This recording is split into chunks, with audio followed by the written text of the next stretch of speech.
할렐루야. 예, 우리 앞뒤적 이렇게 인사할까요? 오늘도 너무너무 수고 많으셨습니다. 인사하겠습니다. 네, 한 번 더 인사할 때 충만한 은혜 누리시기를 축복합니다. 충만한 은혜를 누리시기를 축복합니다. 어느 한 사업가의 이야기입니다. 이 사람은 젊은 시절부터 열심히 일해서 작은 가게 하나로 시작해 회사를 크게 키운 사람이었습니다. 사람들은 그를 보며 성공한 인생이라고 말했습니다. 그 역시 그렇게 생각했습니다.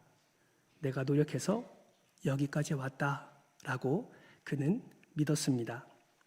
그런데 어느 날 예상치 못한 경제 위기가 찾아왔습니다. 거래처가 무너지고 빚이 쌓여가기 시작했습니다. 어제까지 웃으면서 인사하던 사람들이 하나 둘 등을 돌렸습니다. 결국 그는 회사를 정리해야 했고 집까지 팔아야 하는 상황에 이르게 되었습니다. 그는 이렇게 말합니다. 나는 올라갈 때는 하나님을 찾지 않았습니다. 그런데 내려가기 시작하니까 붙잡을 것이 아무것도 없더군요. 어느 날 밤 모든 것을 잃었다는 절망감 속에서 그는 혼자 방 안에 앉아 있었습니다. 그때 처음으로 무릎을 꿇고 하나님께 이렇게 기도했다고 합니다. 하나님, 정말 계시다면 저를 좀 도와주십시오. 그는 그날을 이렇게 기억합니다. 그날 이후 상황이 갑자기 좋아진 것은 아니었습니다. 그러나 내 마음에 설명할 수 없는 평안이 들어왔습니다. 그리고 나는 처음으로 하나님이 멀리 있는 분이 아니라 지금 나와 함께 계신 분이라는 것을 알게 되었습니다. 그리고 몇 년 후 다시 삶을 일으켜 세운 그는 이렇게 고백을 합니다. 내 인생에서 가장 큰 축복은 성공했을 때가 아니라 모든 것이 무너졌던 그때였습니다. 그때 비로소 하나님을 만났기 때문입니다. 사랑하는 성도 여러분, 우리는 인생의 내리막길을 실패라고 생각합니다. 그러나 하나님은 그 내리막길을 통해 우리를 하나님께로 내려오게 하십니다. 우리가 붙잡고 있던 것들을 내려놓게 하시고 결국 하나님만 붙들게 하시는 것이죠. 오늘 말씀 속에도 그런 빌탈길에서 하나님을 만난 사람의 이야기가 나오고 있습니다. 여러분, 빌탈길에서 하나님을 만난 사람 누구입니까? 다윗이지요. 여러분, 다윗은 지금 빌탈길을 내려가고 있습니다. 이유가 무엇입니까? 아들 압살롬에게 쫓기고 있기 때문이지요. 압살롬은 4년 일하는 시간 동안에 은밀하게 백성들의 마음을 훔쳤습니다. 그리고 때가 되어 쿠데타를 일으켰습니다. 여러분, 쿠데타를 당한 다윗, 아들의 반역을 경험한 이 다윗은 어떤 마음이었을까요? 얼핏 생각하면 다윗의 마음 가운데 배신감으로 가득 찼을 것이다 라고 생각이 듭니다. 하지만 자식이 내 목숨을 노리고 반역을 일으킨 이 상황을 당해보지 않는 사람은 다 알 수 없을 만큼의 큰 슬픔과 상실감이 아마 다윗 가운데 있었을 것입니다. 너무 안타까운 것은 그 너무나 큰 슬픔과 상실감으로 비탈길을 내려가는데 그를 바라보며 저주하는 한 사람이 더 등장한다라는 것입니다. 여러분, 그가 누구입니까? 바로 시므이입니다. 시므이는 도망가는 다윗에게 돌을 던지면서 저주를 퍼붓습니다. 여러분, 다윗이 얼마나 억울했을까요? 아마 분노가 치밀어 올랐을 것입니다. 이처럼 다윗은 두려움과 배신감, 억울함과 분노의 감정이 얽히고 설켜서 그가 서 있는 비탈길에 도저히 회복 불가능한 상태로 주저앉을 수밖에 없는 상황 가운데 있었습니다. 그런데 여러분, 다윗은 의연히 비탈길을 걸어서 내려갑니다. 그가 이전에 누렸던 영광만큼이나 보잘것없어진 자신의 모습을 비관하지도 않습니다. 여러분, 어떻게 다윗은 인생의 비탈길을 그토록 담담하게 내려갈 수 있었을까요? 그 이유는 비탈길을 혼자 걷는 것이 아니라 하나님이 함께 걷고 계심을 다윗은 믿었기 때문입니다. 좀 더 정확히 말하면 다윗은 이전에도 그리하였던 것처럼 인생의 비탈길 위에서 하나님을 만남이 지속되는 그 경험을 계속할 수 있었고, 그것을 통해서 그는 담대히 그 비탈길을 걸어갈 수 있었던 것입니다. 여러분 혹시 다윗의 이 고백을 기억하고 계십니까? 시편 18편 2절 말씀인데요. 우리 화면을 보면서 같이 한번 다윗의 고백을 읽어볼까요? 함께 읽겠습니다. 시작. 여호와는 나의 반석이시오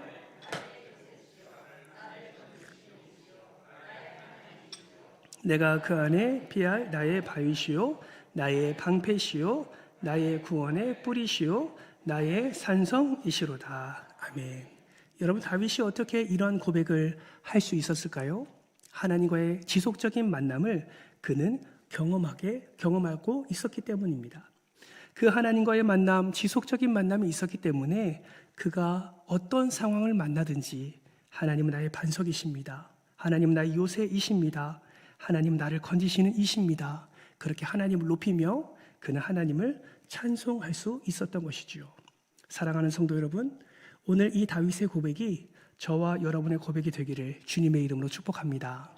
이 말은 주와 동행함이 주님을 만나는 그 날이 계속해서 지속되어야 가능한 고백이라는 사실을 우리는 반드시 기억해야 됩니다. 오늘도 이 고백이, 내일도 이 고백이, 이번 한 주간에도 다윗의 고백이 우리의 고백이 되어 하나님을 찬송하고 하나님께 영광 올려드리는 그런 복된 예배자 되시기를 주님의 이름으로 축복합니다. 그렇다면 여러분, 인생의 비탈길 위에서 나를 만나주시는 하나님은 어떤 분이실까요? 오늘 두 가지를 함께 살펴보실 텐데요. 첫 번째는 여전히 나를 붙들고 계시는 분이시다라는 것입니다. 여러분, 우리가 신앙생활할 때 가장 기본이 되고 가장 기초가 되는 핵심 요소가 무엇인지 아십니까? 바로 임마누엘 신앙입니다. 항상 나와 함께 하신 하나님, 이 믿음으로 우리는 살아가야 되는 것이죠. 우리 주님은 우리가 기쁠 때나 좋을 때나 인생이 잘 나갈 때뿐만 아니라 인생의 비탈길을 걸어갈 때에도 여전히 저와 여러분과 함께 하심을 여러분 믿으시기를 바랍니다. 나와 함께 하신 하나님, 그 임마누엘의 하나님을 우리는 날마다 고백해야 되는 것이죠. 그런데 안타까운 것은 이 믿음은 우리 안에 있지만 이 믿음대로 살지 못할 때는 참 많은 것 같습니다. 문제를 만날 때면 오히려 하나님을 신뢰하지 않을 때가 많습니다. 여러분 왜 그렇습니까? 우리의 눈에 도저히 방법이 보이지 않고 해법이 떠오르지 않기 때문이지요.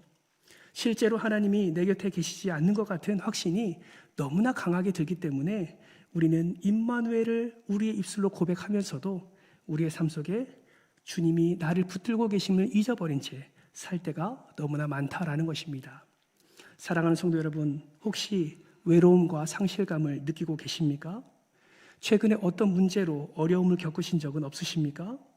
여러분, 그러한 일을 당할 때는 더욱더 나를 붙들고 계시는 우리 주님을 깊이 만나야 합니다. 다윗은 아들 압살롬으로부터 지명수배를 당했습니다. 아버지 다윗의 목을 가지고 오는 자에게 포상금을 걸었습니다. 맨발로 도망하는 다윗을 향해 시므이는 온통 저주를 퍼붓습니다. 여러분, 시므이가 어떻게 저주합니까? 우리가 읽지는 않았지만 앞서 7절과 8절 말씀을 보면 시므이가 이렇게 저주하는 것을 우리는 확인할 수 있습니다. 우리 화면을 보면서 같이 한번 읽어볼까요? 함께 읽겠습니다. 시작. 피를 흘린 자여, 사악한 자여, 가거라 가거라. 사울의 족속의 모든 피를 여호와께서 내게로 돌리셨도다. 그를 이어서 내가 왕이 되었으나 여호와께서 나라를 내 아들 압살롬의 손에 넘기셨도다. 아멘. 여러분, 다윗은 이렇게 저주하는 시므이를 단칼에 죽여버릴 수 있었습니다. 그러나 다윗은 그렇게 하지 않습니다. 그렇게 하지 않고 모든 것을 받아들입니다. 그리고 이렇게 고백하지요. 사무엘하 16장 10절 말씀을 보면 그가 저주하는 것은 여호와께서 그에게 다윗을 저주하라 하심이니 내가 어찌 그리하였느냐 할 자가 누구겠느냐. 여러분 11절 말씀도 보십시오. 여호와께서 그에게 명령하신 것이니 그가 저주하게 내버려 두라. 여러분, 다윗은 아들 압살롬에게 쫓겨가는 것과 이에 대한 시므이의 저주에 대해서 다음과 같이 믿음으로 해석합니다. 이 모든 것이 여호와께서 그를 통해 하시는 것이다. 여러분, 분노가 일어나고 억울함이 일어날 때 오히려 악한 행동을 나타낼 수 있었는데 어떻게 다윗은 이렇게 평정심을 유지하면서 시므이가 하는 행동을 하나님께서 그를 통해 하시는 것이다 라고 말할 수 있었을까요? 그 이유는 첫 번째는 하나님의 말씀을 다윗은 기억하고 있었기 때문입니다. 어떤 말씀을 기억했을까요? 사무엘하 12장 11절 말씀을 보세요. 같이 한번 읽겠습니다. 시작. 여호와께서 또 이와 같이 이르시기를 보라 내가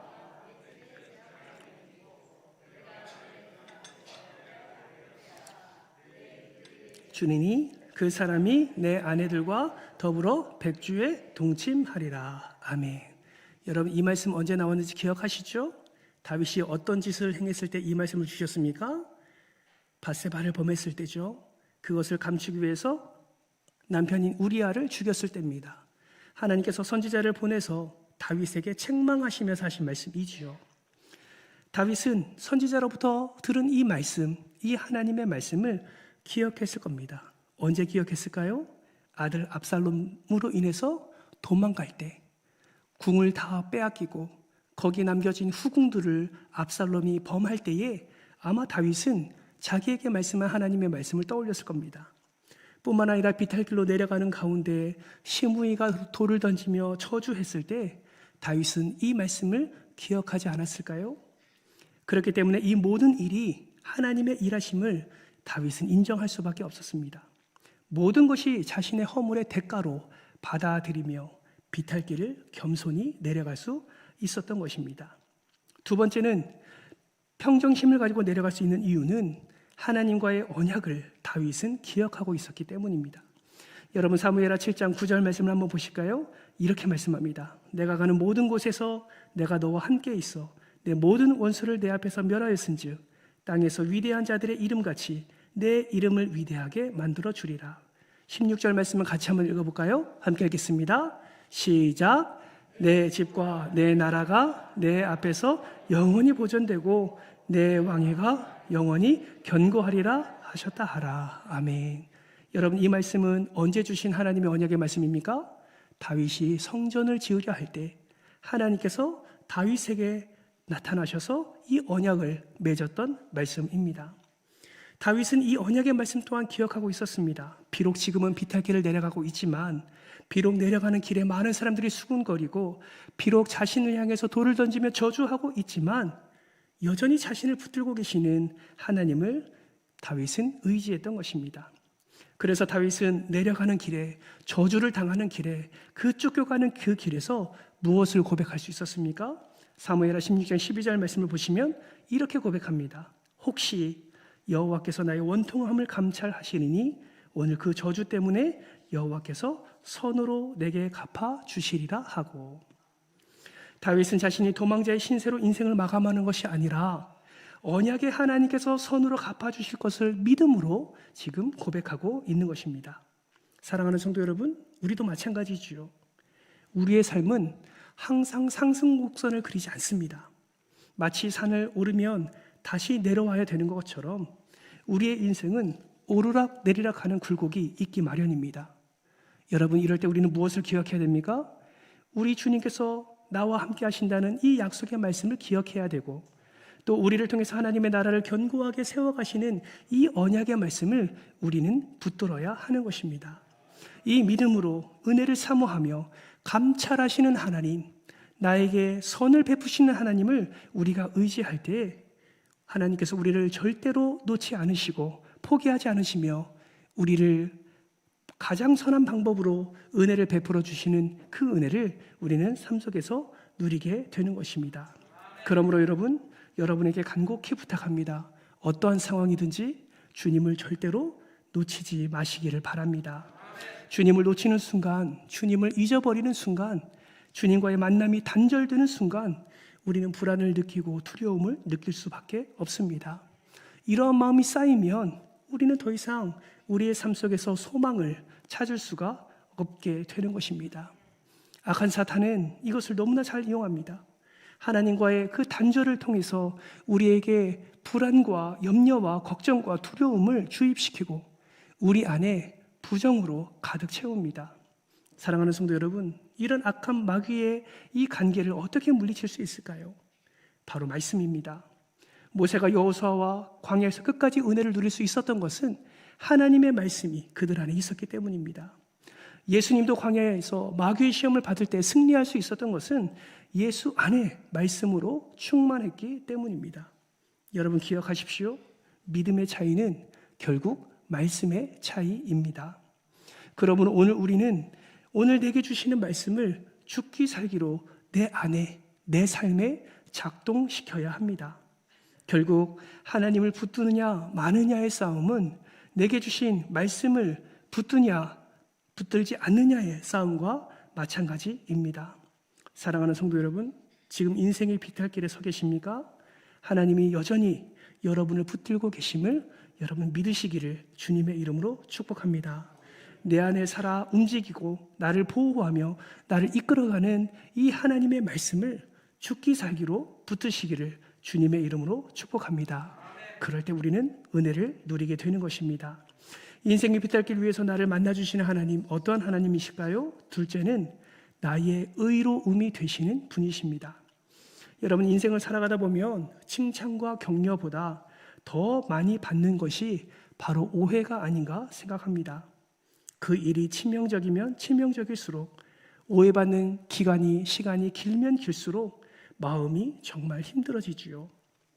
때로는 그 오해받음으로 인해서 우리 안에 분노가 일어나기도 하고, 오해가 풀리기 전에는 밥맛도 없고 잠도 못 자는 일들도 너무나 많이 경험하는 사람들이 있습니다. 그만큼 오해받는다는 것은 쉽지 않은 것입니다. 여러분 다윗의 일대기를 한번 살펴보세요. 어쩌면 우리보다 훨씬 더 많은 억울함이 다윗의 인생 가운데 있음을 우리는 발견하게 됩니다. 14년 동안 억울하게 사회와 격리되고 또 범죄인 취급을 받아서 떠돌이 도망자로 살아야만 했습니다. 지금은 그 아들 압살롬에게 쫓기고 있습니다. 시므이는 돌을 던지며 저주하고 있습니다. 조목조목 따지듯이 그것이 당연하듯이 저주를 하고 있습니다. 여러분 한번 생각해 보십시오. 만약에 우리가 사업이 망하거나 자녀가 불의의 사고를 당해서 어려움을 당했을 때, 생각지도 못하는 질병이 나와 또 가족 안에 일어났을 때 누군가가 다가와서 그거 다 이유가 있는 겁니다. 당신이 이전에 하나님 앞에서 이런 죄를 범했기 때문에 당신이 그런 어려움을 당하게 되는 것입니다 라고 말을 한다면 여러분 우리의 마음이 어떻겠습니까? 욥이 이런 일을 당했지요. 마귀로부터 시험을 받아서 온 재산을 다 날리고 자녀들이 다 죽었고 자신의 몸에 질병이 생겼습니다. 그런데 새 친구가 와서 이렇게 말합니다. 너가 하나님께 지은 죄가 있기 때문에 이런 고난을 당하는 것이다. 여러분 욥의 마음이 어땠을까요? 아마 속이 뒤집어졌을 것입니다. 혹여나 그 말이 맞다 할지라도, 아무리 그 말을 에둘러 말한 것이라 할지라도 그 말을 듣는 사람은 속이 뒤집어지기 마련이지요. 사랑하는 성도 여러분, 이러한 저주를 지금 시므이가 하고 있는 것입니다.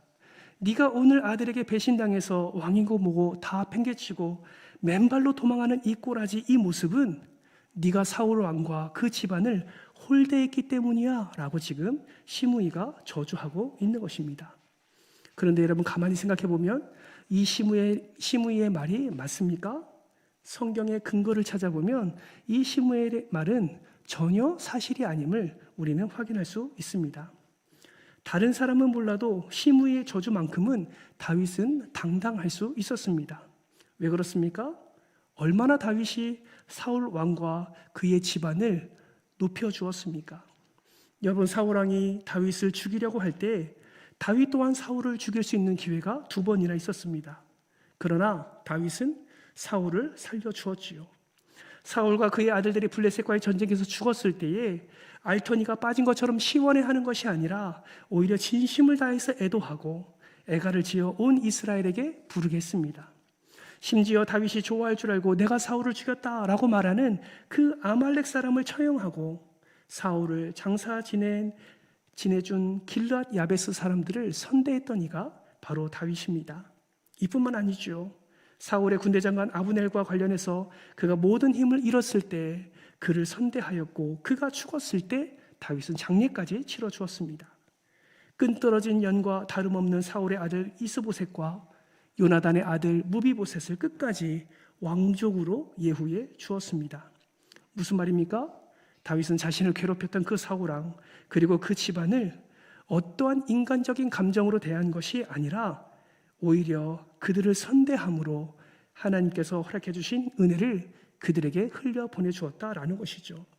시므의 저주는 결코 맞는 사실이 아니었습니다. 여러분, 다윗이 어떻게 이러한 선대를 베풀 수 있었겠습니까? 그러한 어려운 상황, 14년 동안 도망 다녀야 되는 상황, 목숨을 내놓아야 했던 상황이 다윗에게 너무나 힘들고 외로웠을 텐데 어떻게 다윗은 그들을 이렇도록 선대를 할 수 있었을까요? 저는 가만히 묵상하면서 다윗의 이런 선대를 생각해 보니 이러한 결론에 도달했습니다. 다윗은 그 심성이, 그 성품이 착해서 선대할 수 있었던 것이 아니라 다윗에게는 전혀 그럴 능력이 없지만 오직 하나님께서 함께 하시고 그가 하나님을 경외하고 두려워하는 믿음이 있었기 때문에 사울왕과 그 사울의 집안을 선대할 수 있었다라는 생각을 하게 되었습니다. 사랑하는 성도 여러분, 여러분에게도 질문합니다. 다윗과 같이 하나님을 경외하는 마음, 다윗과 같이 하나님을 두려워하는 마음이 여러분 안에도 있으신가요? 이러한 마음이 우리 안에 있을 때 우리는 더욱 선하신 주님의 뜻을 우리의 삶 속에 누리며 또 그분의 의로움이 우리의 삶의 의로움이 되어 온전히 하나님께 영광 올려드리며 나아가게 되는 것입니다. 하나님을 경외하는 사람은 결코 하나님의 은혜를 충만히 누릴 수밖에 없습니다. 모든 상황 속에서 하나님을 의식하기 때문이지요. 보는 사람이 없어도 하나님을 경외하는 사람은 그 아무도 없는 상황 속에서도 하나님과 1대1로 독대하는 그 놀라운 은혜를 누릴 수밖에 없는 것입니다.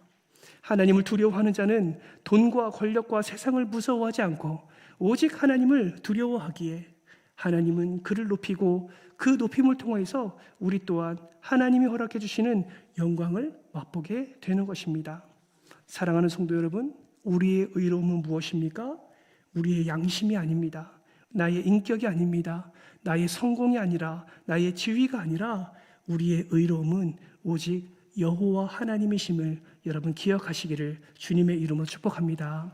다윗의 의로움은 다윗의 성품이 아니라 하나님께서 진정 의가 되어 주셨기 때문에 그 의로 다윗을 높여 주셨기 때문에 다윗은 많은 이들에게 칭송과 영광을 받게 되었고 그 영광을 하나님께 올려드릴 수 있었습니다. 사랑하는 성도 여러분, 우리도 마찬가지입니다. 우리가 잘난 것 하나 없지요. 우리가 능력이 하나 없습니다. 그러나 우리가 예수 그리스도의 사랑을 흘려보낼 수 있는 유일한 이유가 무엇입니까? 우리가 그 사랑을 먼저 받았고 그 사랑이 우리의 삶 가운데, 우리의 중심 가운데 넘쳐나기 때문에 우리는 그 사랑을 흘려보낼 수 있는 것입니다. 예수 그리스도의 의가 우리의 의가 되었기 때문에 우리는 그 선대함을 우리의 삶 속에서 나타낼 수 있는 것입니다. 사랑하는 성도 여러분, 오직 예수 그리스도로 살아가는 저와 여러분 되시기를 주님의 이름으로 축복합니다. 나의 의를 드러내는 것이 아니라 예수의 의를 드러내는 그러한 삶이 되시기를 주님의 이름으로 축복합니다. 그러한 예수의 의를 드러낼 때에 우리는 다윗처럼 어떠한 상황 속에서도 그들을 선대할 수 있습니다.